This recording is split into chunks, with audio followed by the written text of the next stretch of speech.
요한복음 10장에서 1절에서 21절에는 그 목자의 개념이에요. 목자의 개념인데, 선한 목자하고 이제 사꾼 목자를 제가 한번 이제 고민을 해봤는데요. 우리 사꾼 목자 그러면 어떻게 생각하세요? 사꾼 목자 그러면 안 좋은 사람, 안 좋은 목자, 이렇게 생각하죠? 근데 제가 거의 생각해보는데, 다 사꾼 목자예요. 이 삭시라는 게 뭐냐면, 비 받는 거예요. 먹고 살기 위해서 사실은. 그러니까 뭐냐면, 목자가 예를 들어서, 남의 양을 칠 때, 남의 양을 칠 때요. 남의 양을 치면, 이 양들을 잘 관리해주면 그거에 대한 대가를 받죠. 그 대가를 받아서 살아가는 게, 그게 삭시예요, 삭. 사꾼 목자입니다. 그러면 사꾼 목자는 우리는 무조건 나쁜 목자의 대명사로 하는데, 절대로 나쁜 목자의 대명사가 아닙니다. 사꾼 목자는 그 말 그대로 삭스를 받는, 자기의 노동의 대가를 받는 게 이제 사꾼 목자인데요.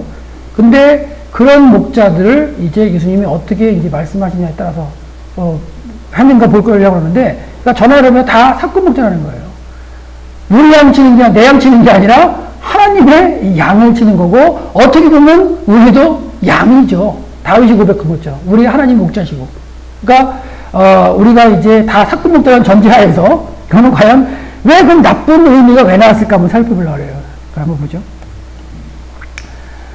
10장 1절 5절 말씀 보면, 이런 말씀하세요.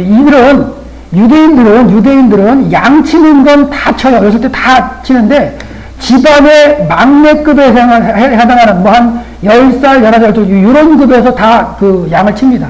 그 형이 잘하면 다른 일하고. 그 다음에 또 막내가 잘하면 또 이거 그 일하고. 그래서 다윗도 그 기름 부음 받을 때 그 양치고 있었잖아요. 그 집안에 거의 그 어린 막내들, 그 칠 수 있는, 너무 어리면 안 되지만, 그래서 치는 건데, 그러니까 그들은 양 치는 걸 다 쳐볼 줄 알아요. 다 쳐봤기 때문에, 양에 대해 다 알아요. 그래서 목자가 어떤 거고, 목자가 어떤 의미고, 양들이 어떤 속성을 가지고 있고, 이런 걸 다 알아요. 그렇기 때문에 예수님이 말씀하셨을 때 탁탁 매치가 되는 건데, 예수님이 뭐라고 말씀하시냐면, 진실을 이제 너희에게 이르노니, 양의 우리의 문으로 들어가지 아니하고 다른 데로 넘어가는 데는 절도의 강도며, 문으로 들어가는 이가 양의 목자라. 문지기는 그를 위하여 문을 열고, 양은 그의 음성을 듣나니, 양은 그의 목자의 음성을 듣는답니다. 듣나니, 그가 자기 양의 이름을 각각 불러 인도해내요. 이게 예수님이 억지스러운 것 같죠? 절대 아니에요. 지금도 가서 양의 이름을 불러내면 나와요. 목자의 음성을 알아요. 양에게 이름 다 붙여줍니다.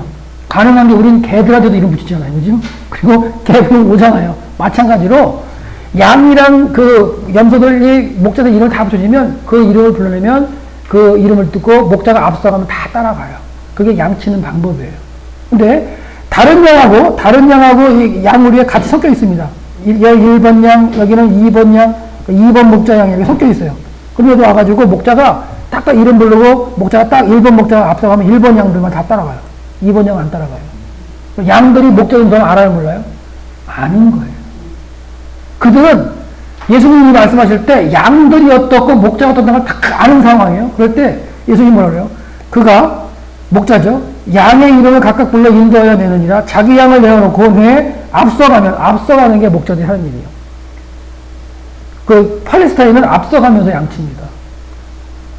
저쪽 스위스나 이쪽 가면 뒤에서 몰고 가기도 하지만 여기는 틀려요. 그래서 예수님도 앞장서 가시잖아요. 예수님 앞장서 갑니다. 그래서 그의 음성을 아는 거 따라온다는 거예요. 그러니까 음성을 알기 때문에 따라가는 거지, 음성을 모르고 타인이면 안 따라간다는 말씀 하시는데, 근데 보세요. 타인의 음성은 알지 못하는 거와 따르지 아니한다. 그거 도리어 도망한대요. 그러면 하시는 말씀. 뒤에 이제 그게 뭐예요? 너희들은 왜 내 말을 못 알아듣냐? 양들도 제 주인의 음성 알고 쫓아다니는데 너희는 뭐 하는 거야? 지금 왜 책망하시는 거예요? 요한복음 10장은요, 예수님의 공생에 거의 3개월, 4개월 그 정도 두시간, 뭐 길게 보면 6개월 정도, 초막대라고 본다면 그 정도를 기준으로 해서 공생 후반이에요. 그러니까 당신이 계속 말씀하시는 거죠. 왜 너희들 못 깨달았냐? 자, 그런 말씀 가운데 그런 양치는 배경 가운데 말씀하신다고 생각하시면 되고요. 나는 양의 문이다 얘기하죠. 양의 문. 내가 양의 문이라는 거예요. 예수님이 양의 문이라는 거예요. 나로 인해서 들어오면서 생명을 얻는다. 그러니까 밤이 되면 이 양의 문을 갖다가 양 안에서 밖에 나가서 지낼 수가 없으니까 밖에 나가면 짐승이 잡아먹죠. 잡아먹으니까 양들 데리고서 다 양우리로 데리고 들어와요. 그럼 이 양우리에 다 집어넣고 목자가 양의 문에서 이렇게 딱 걸터 앉아가지고 잡니다. 그러면 양의 문을, 이 양의 문을 갖다 지나가려고 하면, 양이 밖으로 나가려고 할 때 목자를 넘어가야 되겠죠? 밟아야 되겠죠? 그럴 때, 야, 인마, 너 어디가 들어가? 나가면 죽어. 그래서 결국 양의 문을 지키면서 목자가 지키고 있을 때 그 안에 들어가는 양들은 생명이 구원을 받은 거예요. 그런 표현들이에요. 나는 양의 문이다. 이게 삶의 배경이 다 묻어 있는 거죠. 듣고 오는 거. 그러니까 이런 가운데 이제 양들과 이제 목자의 관계를 설명드리면 일반적인 거는 넘어가도록 하고요. 이 양입니다.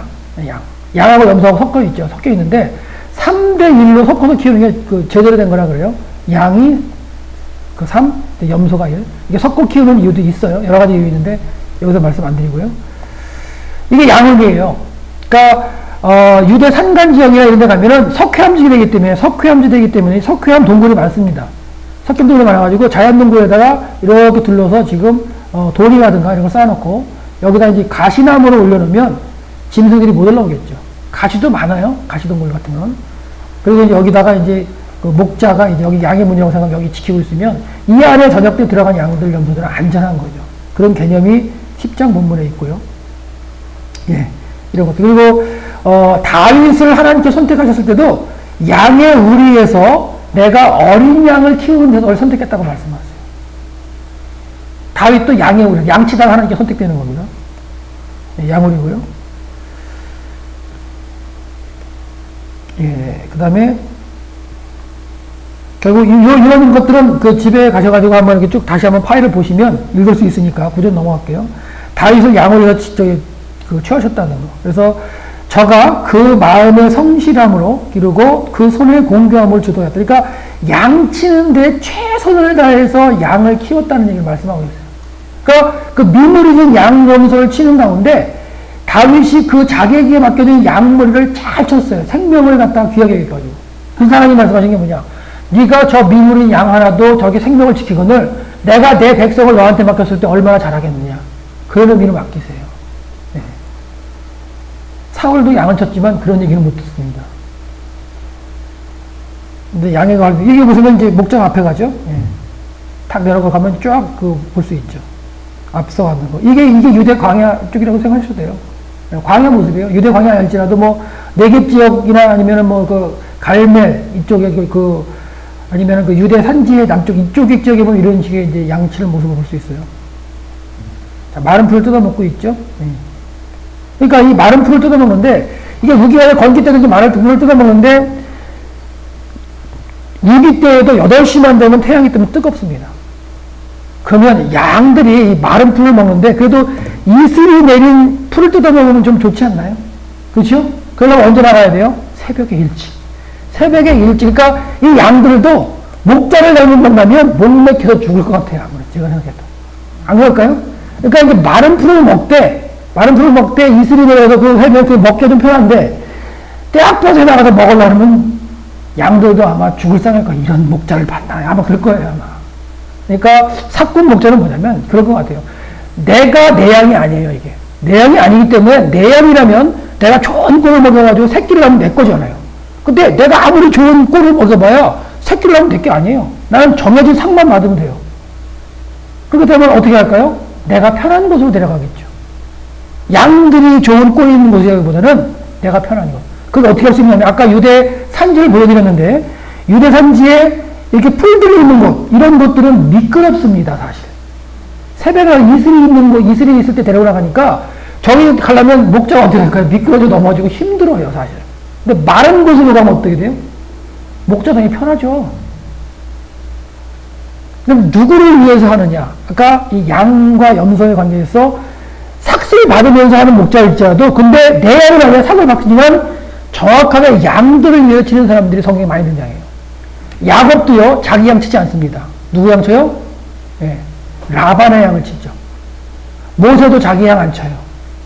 그렇죠? 다윗도 자기 양 치는 게 아니라 아비의 양을 쳐서 아비의 양을 자기에게 돌아갈 몫이 8형제라면 이 중에 9분의 1이 자기 거예요. 그잖아요. 그러니까 다 남의 양을 치는 거예요. 장자가 두 몫을 받으니까 9분의 1이 돌아온다면 그런데도 표현들 보면 내가 그렇게 삭슬 받으며 양을 치면 내 양처럼 최선을 다해서 쳤다고 표현하는 것들이 거기 본문에 줄줄이 나와요. 야곱도 그런 얘기를 하죠. 내가 삼촌의 양을 내가 어떻게 쳤는지 아시지 않느냐. 다윗도 사울 앞에서 내가 양들을 어떻게 쳤느냐면 곰이나 사자가 와서 찢을 때 내가 쫓아가서 입을 벌리고 새끼를 구했다. 이런 표현을 쓰잖아요. 그러니까 사건 목자가 대충 치는 사람도 있지만 절대 안 그런 사람들이 하나님의 사람들이었다는 거예요. 그들도 다 사건 목자였지만 정확하게 쳤을 때 하나님이 그들을 들어서 하나님의 뜻에 맞는 일에 적재적으로 썼다는 그런 모습을 볼 수 있어요. 그래서 저는 다 사건 목자였다고 생각합니다. 다 사건 목자예요. 근데 그 사건 목자가 어떻게 반응하냐에 따라서 하나님의 쓰임 받느냐 아니면 버려져 받느냐 그 얘기겠죠. 이게 광야 모습이고요. 아까 보여드렸고요. 베드인 목동들이 이런 애들이 이제 어린애들이 치는 거예요. 집안에 이제 어린애들이. 그러니까 얘네들도요 목동 잘합니다. 하나님이 뭐라고 하시냐면 그렇게 그들에게 목자에 대해서 그 목자의 임무 같은 거 양을 지금 알려주신 다음에 하나님이 뭐라고 하시냐면 여호와는 나의 목자시니 이게 이제 다윗의 고백 아니에요, 그렇죠? 생각해보면 다윗 생각해보니까 여호와가 나의 목자다 이렇게 생각하시고요 하고 그 다음에 이건 이제 그 다윗이 고백하는 거고 하나님께서 하시는 말씀이 있는데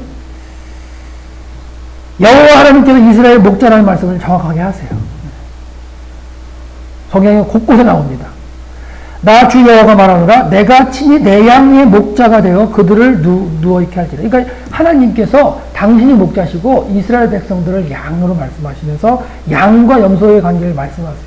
그렇게 말씀하셨을 때 그들은 다 어렸을 때부터 양, 염소를 쳐봤기 때문에 그 뉘앙스를 다 알았어요. 어떤 관계인지. 사꾼 목자였을 때 어떤 관계고 내가 정확하게 내 양으로 쳤을 때 어떤 관계 다 알아듣는 거죠. 그러니까 구약의 본문이 다 이런 거예요. 근데 하나님이 뭐라고 말씀하시냐면 목자를 세우시는데 이게 다 삭슬해서 세우시는 거예요. 모세를 광야의 목자로 부르셨어요. 근데 그 모세는 하나님이 원하신 거에 제대로 반응하는 거죠. 그 다음에 여호수아를 목자로 세우셨어요. 이 구절들은 제가요 목자들을 다 찾아본 거예요. 다 찾아서 싹 세팅해 놓은 거기 때문에 이것만 연구하셔도 목자는 됩니다. 여호수아도 광야의 목자로 세우셨어요. 나오죠. 민수기에. 다윗도 목자로 세우셨답니다. 이스라엘의 목자가 되어 여기 보시오. 이스라엘의 목자가 되어 이스라엘의 주권자가 되려 하셨나이다. 내가 내 백성 하나님의 백성이죠. 하나님께서 맡기시는 거예요. 그러니까 다윗이 그만큼 민후에 대한 생명도 사랑하는 그런 모습을 보시고는 넌 내 백성 맡을 자격이 있다. 내가 너한테 맡기겠다. 그런 모습들을 갖다 볼 수가 있어요. 고레스도 세우십니다. 고레스는 이방 왕이잖아요. 이방 왕도 하나님이 세우시는 거예요.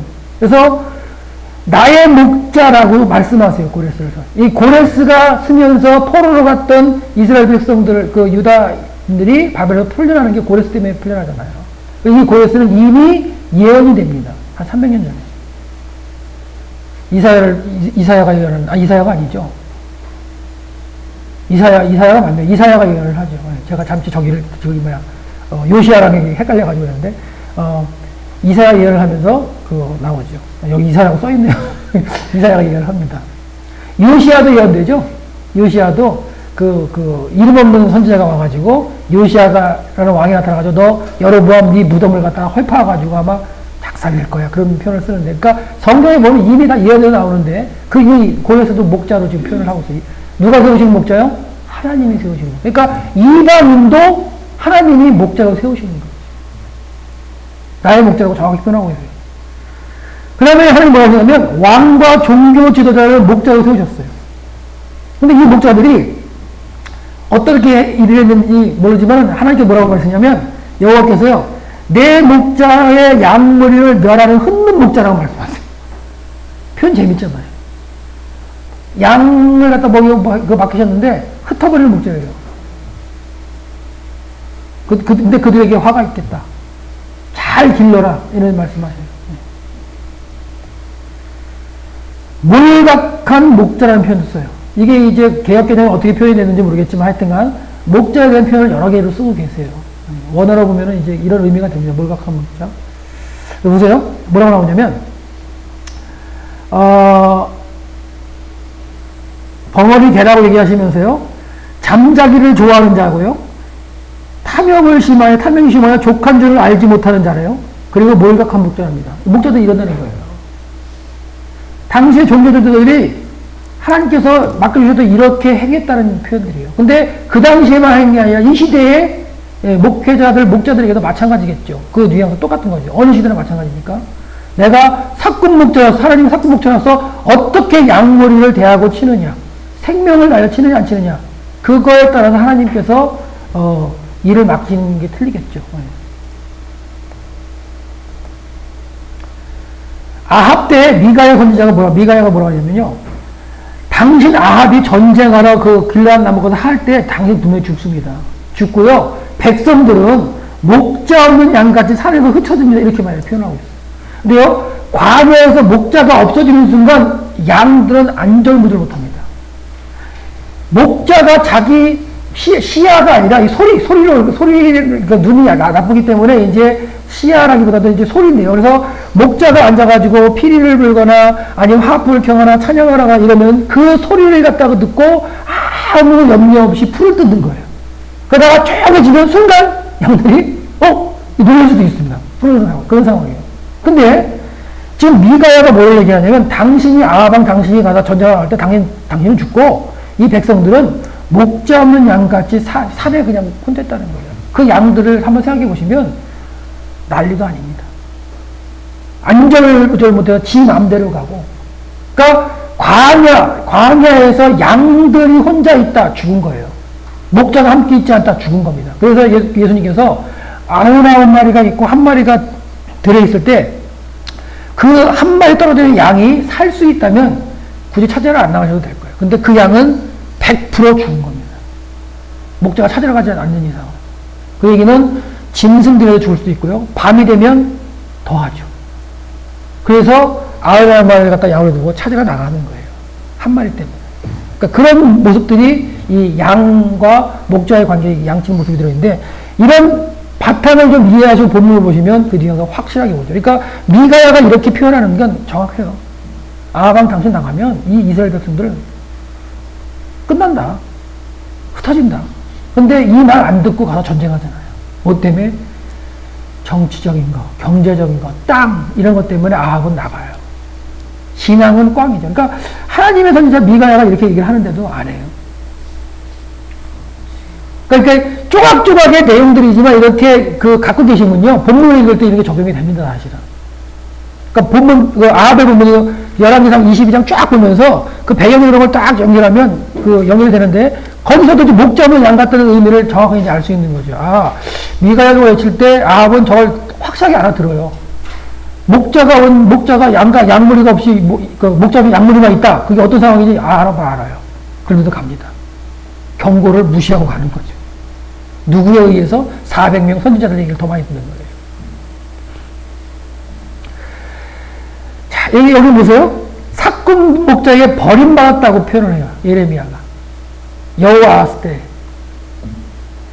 내 눈과 마음은 탐남과 무죄한 피를 흘림과 압박과 광포를 행하려 할 뿐이니라.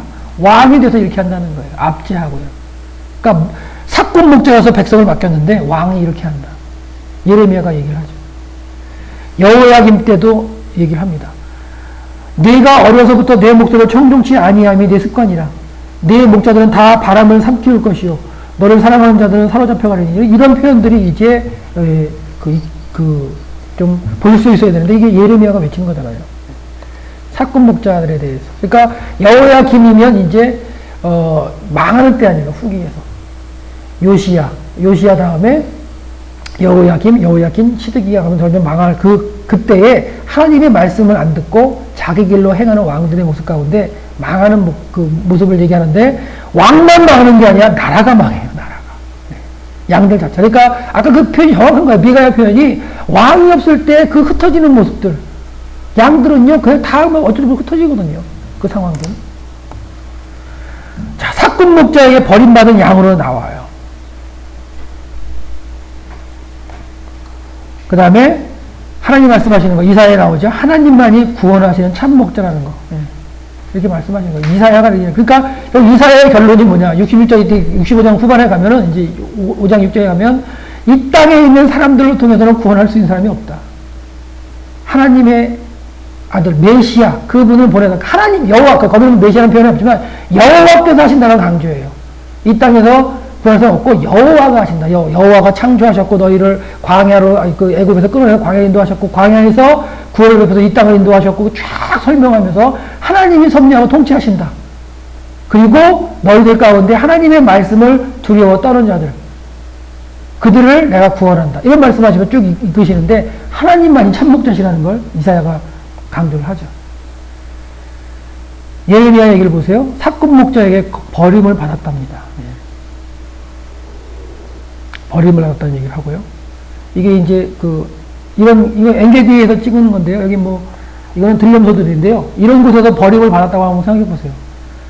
얘네들이 야생이니까 이제 하지만 양념소들은 아니거든요. 얘네들 눈도 좋아요. 가까이 막 도망가기도 하고 빠르기도 합니다. 근데 양은 절대 안 그렇습니다.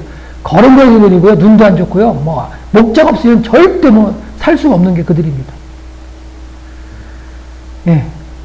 강포로 양떼를 다스린답니다. 너희가 살찐 양을 잡아 그 기름을 먹으며 그 털을 입되 양의 무리는 먹이지 아니하노다. 이게 하나님께서 맡겨주신 그 사꾼 목자가 하는 일들을 이렇게 얘기를 하고 있어요. 에스겔이 얘기하죠. 양떼를 돌보지 않았다는 표현을 하죠. 자기만 먹이고 내 양무리를 먹이지 아니하노도다. 목자가 없답니다. 그러니까 제대로 된 목자가 없는 거예요. 그러니까 돌보지 않기 때문에 이제 사자 앞에서는 이제 어린 양이 되어버리는 거죠. 생명을 부지할 수 없는 거. 결국은 구원하심은 이제 여호와께밖에 없다는 어떤 그런 말씀하시기도 하지만 이미 목자로서 맡겨주실 때에는 이미 다 사꾼 목자인 거예요. 그러니까 나쁜 의미의 사꾼 목자가 아니고요. 이게 이제 잡혀가네요. 짐승한테 잡혀가는 거고요. 양떼를 돌보지 않다고 얘기를 하죠. 불쌍히 여기지 않는다. 이런 표현을 쓰고요. 몰락한 목자. 그 다음에 우준한 목자. 이런 표현을 쓰고요. 그리고 그 모든 양떼를 흩어버린대요. 목자 자체가. 모아서 쳐야 되는데. 포도원을 회파하는 목자. 이 포도원 자체도 이제 재미있는 표현이 있는데요. 포도원을 허는 건 여우들이 헐어요. 표현 나오죠? 왜냐면 이제, 여기 이제 그 담을 쌌죠? 조그만 돌면서 담을 쌌는데, 요 사이사이에 이제 쥐과 동물들이 살아요. 그걸 가서 잡아먹어서 여우가 와서 살살 팝니다. 파다 보면 이게 무너지죠? 포도원을 허는 작은 여우 표현 나오잖아요? 그러니까 여우가 포도원을 헐고 그런 게 등장하는 모습 가운데, 이 목자들도 포도를 허는 그런 상황을 표현되고 있어요, 지금. 양머리를 흩으면서 멸하는 목자. 양떼를 버린 못된 목자. 화 있을진저. 이렇게 이제 선언이 되는 거죠, 이제. 그래서, 칼이 그 팔에, 우편의 눈이 말이니 그 팔이 아주 마르고 그 우편의 눈이 아주 어두우리라. 이게 재앙으로 하나님께서 표현하고 계십니다. 자기 몸만 기르는 목자. 표현이 너무너무나 많아요. 목자에 대한 표현이. 결국 이렇게 될 때 이제 양과 목자에게 둘 다 이제 진노가 임한다는 겁니다. 목자에게만 임하는 것도 아니고 백성에게도 같이. 같이 망하는 거. 목자의 곡하는 소리가 나며 그 영화로운 것이 회멸되었음이로다. 이 스가랴를 통해서 이제 하나님 말씀하십니다. 이게 뭐냐면요. 아까 이제 잠깐 말씀드린 것도 여기 나오래요. 너 잣나무에 곡할지어다 백향목이 넘어졌고, 이 백향목은요, 틈틀에서 넘어지는 경우가 거의 없는 거라고 생각하시는데, 넘어진다는 표현이에요. 아름다운 나무가 회파되었고, 바산의 상수리나무, 이 상수리나무가 아까 그 갈멜산하고 이 바산은 이 풍요에 대해서 대명사고 푸른 나무의 대명사라고 했잖아요. 그런 건 이제 황폐해진다는 표현을 쓰고 있어요. 엎드러지는. 이게 이제 결국은 목자와 연관을 해가지고 사꾼 목자들의 이 하나님께서 치시는 과정 가운데 나오는 그런 말씀으로 보면 되죠. 칼을 깨어서 내 목자, 내 짝된 자를 치라. 목자를 치면 양이 흩어지느니라. 당연히 흩어지죠. 하지만 하나님이 이렇게 하신다는 거예요. 하나님도 아세요. 목자를 치면 양이 흩어진다는 걸 아세요. 하지만 그 사꾼 목자, 그러니까 왕이 잘못함으로 인해서 백성들은 당연히 이제 하나님의 징계를 받죠. 마음에 합하는 목적을 이제 주겠다는 말씀을 하세요. 내 마음에 합하는 목적을 주겠다. 이제 결국은 예수 그리스도에 대한 어떤 그 표상으로서 오시는 거죠. 결국은 인간으로서는 가능한 게 아니라 여호와 하나님, 예수 그리스도에서 가능하다는 선한 목자를 갖다 보내겠다는 말씀하시죠. 예수님은 내가 선한 목자다. 그러니까 예수님이 요한복음 10장이나 그 이쪽에서 말씀하신 선한 목자의 개념은 구약의 쫙 목자에 대한 그 개념으로 쫙 하나님이 펴트려 놓으신 걸 가리시고 보면 선한 목자는 이래서 선한 목자시구나. 이분이 양들을 살리실 분이구나. 이분밖에 없구나. 사람으로서는 안 되나. 이런 게 이제 등장하게 되죠. 예, 선한 목자를 보내서 구원하시겠다는 표현을 쓰시고요. 그래서 보세요.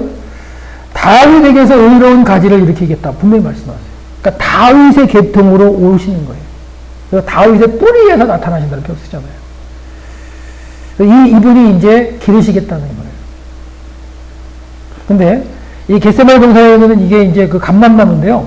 감람나무는요, 이게 원래 감람나무 이렇게 자라나는데 그 뿌리에서 사실 가지가 올라와요, 이렇게. 그러니까 참 희한한 거예요. 이걸 보고 구약에 예언된 메시아에 대한 예언이 딱 적중하죠. 뿌리에서 이게 다시 줄기가 나오는. 그러니까 가지에서 이렇게 다시 가지가 나오는 게 아니라 뿌리에서 줄기가 다시 나와. 이게 감람나무의 특징이에요. 올리브의 특징입니다. 그러면서 예수님의 나심과 이제 비견되어서 설명되는 나무 중에 하나죠. 의로운 가지가 나겠다는 거.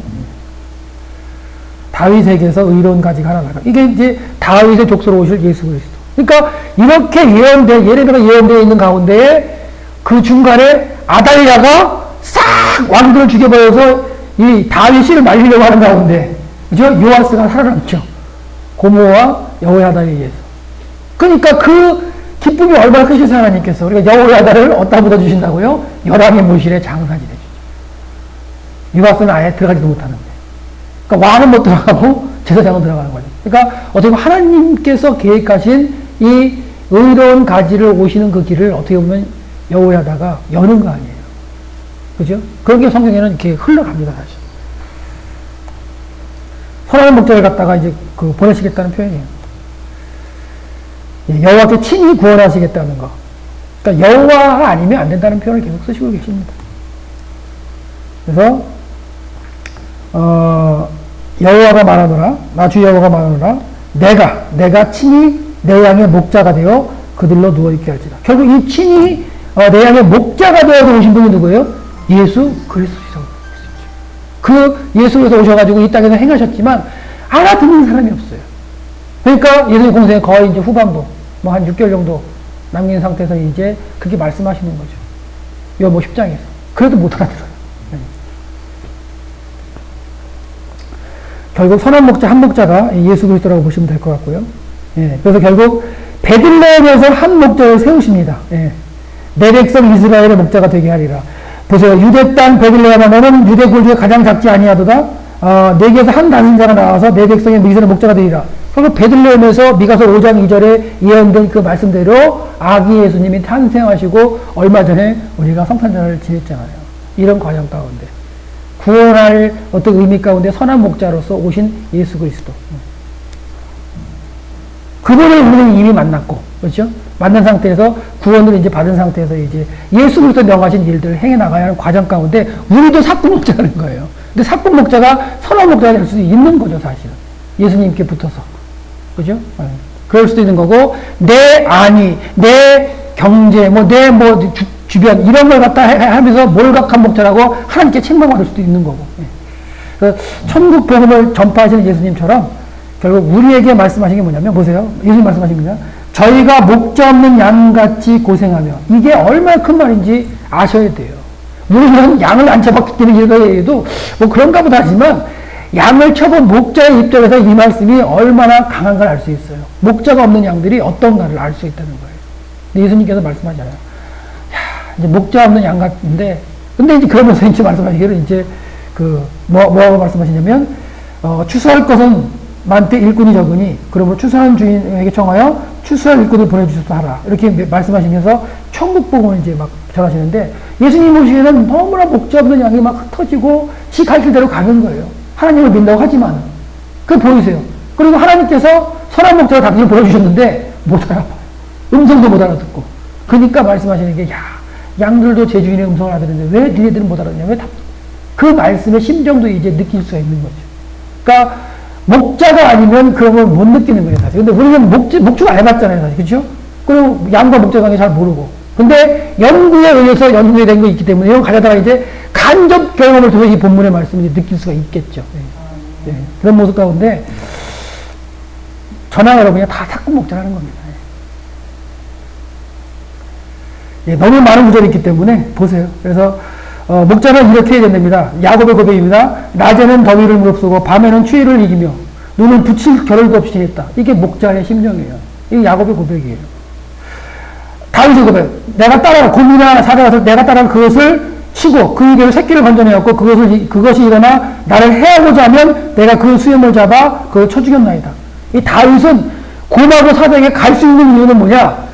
나는 양이고 내 목자는 하나님이세요. 내 생명은 누가 지키세요? 하나님이. 그러니까 나는 내가 목자로서 내 양을 가서 구출해야 된다. 이런 생각을 쫓아가는 거예요, 지금. 이게 신앙이 아니면 안 되겠죠. 그러면서 외치는 건 뭐냐? 할례 없는 블레셋 사람에게 내가 못 가겠느냐? 하는 이 다윗의 고백입니다.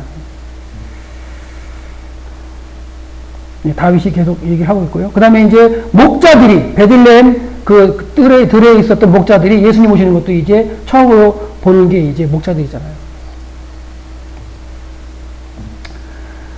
예레미야에 보면 나는 목자의 직분에서 물러가지 아니하고 주를 쫓아싸우며 이게 이 고백이에요. 예레미야 고백. 예레미야는 죽기까지 그렇죠? 순종하기도 하고 이제 애굽에 가서도 이제 그 백성들을 위해서 계속 선포하는 그런 모습을 볼 수가 있었죠.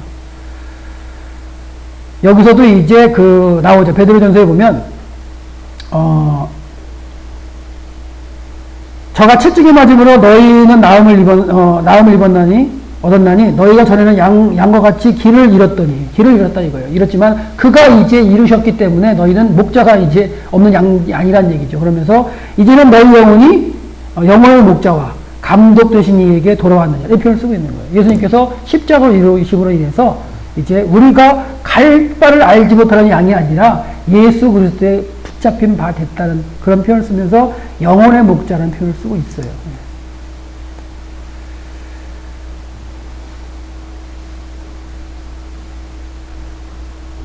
네, 한번 읽어보시기 바랍니다. 여기 보면 양에 대한 무리하고 다 나옵니다. 네. 그래서 히브리서에 이제 보면은 이제 히브리서는 거의 끝이죠. 그러니까 이제 양의 큰 목자이신 우리 주 예수를 영원한 언약의 피로 죽은 자금을 이끌어내신 평강의 하나님이 모든 선한 일이 너희 일을 온전케 하사 자기의 뜻을 행하게 하시고 그 앞에 즐거운 것을 예수 그리스도로 말미암아 우리 속에 이루시기를 원하노라. 결국 우리를 통해서 이제 하나님의 뜻을 이루시겠다는 그런 표현을 쓰죠. 왜? 우리가 목자를 잃은 양 같지 않고 이제는 예수를 통해서 우리가 목자가 있는 양이잖아. 영혼이 있는 양이란 말이에요. 그 다음에 그 뜻을 우리를 통해서 이루시겠다고 지금 히브리서는 지금 기자님 말씀을 하고 있습니다. 그래서 구약에 이제 목자에 대한 부분이 많이 나타나는 것이고요. 그래서 결국은 전하 여러분이나 사꾼 목자라는 거예요. 그러니까 사꾼 목자가 절대 나쁜 의미는 아닙니다. 그렇죠? 기본적으로 저는 그렇게 생각하니까 절대 나쁜 의미는 아니고 삭수를 받을 때 어떻게 일을 하느냐에 따라서 하나님께 평가를 받죠. 네. 근데 예수님 때는 너무나 목자들이 악한 거의 대명사였어요. 예수님 당시 그 전에 구약 때부터. 그러니까 이제 그렇게 안 좋게 사꾼 목자를 표현하셨지만 그 야곱이나 다윗의 고백을 볼 때 사꾼 목자는 대단한 거였죠. 생명을 걸고서 지키는 거. 잠깐 기도하고 마치도록 하겠습니다. 사랑하는 하나님 감사합니다. 저희들에게 이렇게 시간을 주셔서 하나님의 양머리를 이끌 수 있는 목자로 삼아주신 감사합니다. 저희들이 먼저는 하나님의 양이라는 걸 고백이 되게 하여 주십시오. 나를 다스리시는 목자 되신 예수 그리스도 하나님께서 나를 이끄시고 또한 우리에게 부여주신 사꾼 목자의 사명 하나님의 양물을 잘 기르고 훈육하고 가르치는 가운데 하나님의 나라를 건설하는 저희들의 사명을 잘 이행할 수 있도록 이끌어 주시옵소서. 감사드렸고 예수님의 이름으로 기도했습니다. 아멘.